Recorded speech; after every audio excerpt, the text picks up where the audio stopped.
Micro observer নিয়ে মমতার সওয়ালেই মান্যতা সুপ্রিম কোর্টের। এবার রাজ্যের অফিসাররাই মাইক্রো অবজারভার দিতে হবে ট্রেনিং। মাইক্রো অবজারভার নন, চূড়ান্ত সিদ্ধান্ত নেবেন ইআরও।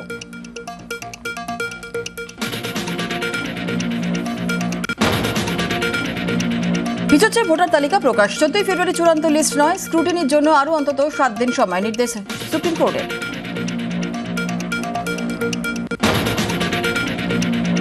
আরও পিছচ্ছে ভোটার তালিকা প্রকাশ। নথি পরীক্ষায় বাড়তি সময়, নির্দেশ শীর্ষ আদালতে। চূড়ান্ত লিস্টের পর মার্চে নির্বাচনের দিন ঘোষণা। এসআইআর এর নাম বাদ দিতে পদ্মের হাতিয়ার ফর্ম 7। উত্তর 24 পরগনার ঘোলায় ভুল তথ্য দিয়ে 215 জনের নামে ফর্ম জমা।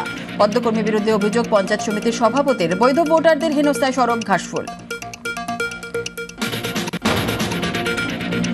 মৃত মায়ের ইচ্ছে পূরণ করে ধৃত সমাজকর্মী। 2024-এই মরণোত্তর চক্ষুদানে অঙ্গীকার। মৃত্যুর পর মায়ের চোখদান, ছেলেকে গ্রেপ্তার। কৃষ্ণনগর পুলিশের ধৃত বোন স্ত্রীও 3 দিনের জেল হেফাজত।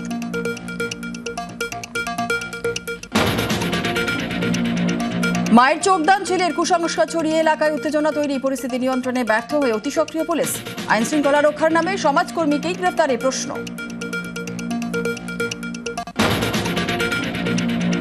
কৃষ্ণনগর পুলিশের অবাক পদক্ষেপ, চক্ষু অঙ্গদানী সচেতনতা বৃদ্ধিতে ধাক্কা। কোতোয়ালি থানার পুলিশের ভূমিকায় নিন্দায় সমাজসেবী সংগঠন থেকে মানবাধিকার কর্মীরা। আমার মনে হচ্ছে অশিক্ষিত পুলিশ জানেই না যে তারা যে মহান কাজটা করেছে, তাদের থানায় নিয়ে গিয়ে সম্মান দেওয়ার কথা ছিল, তাদেরকেই অ্যারেস্ট করে দিয়েছে। ভাবুন। নরেন্দ্রপুরের নাজিরাবাদের পর রাজারহাট মাঠ জলাশয় দখলের চেষ্টা। আলোচনা করতে গিয়ে বিক্ষোভের মুখে বিধায়ক তাপস চট্টোপাধ্যায়। এমএলএর মদতেই প্রমোটিং এর ছক, অভিযোগ বাসিন্দাদের। অস্বীকার তাপসের।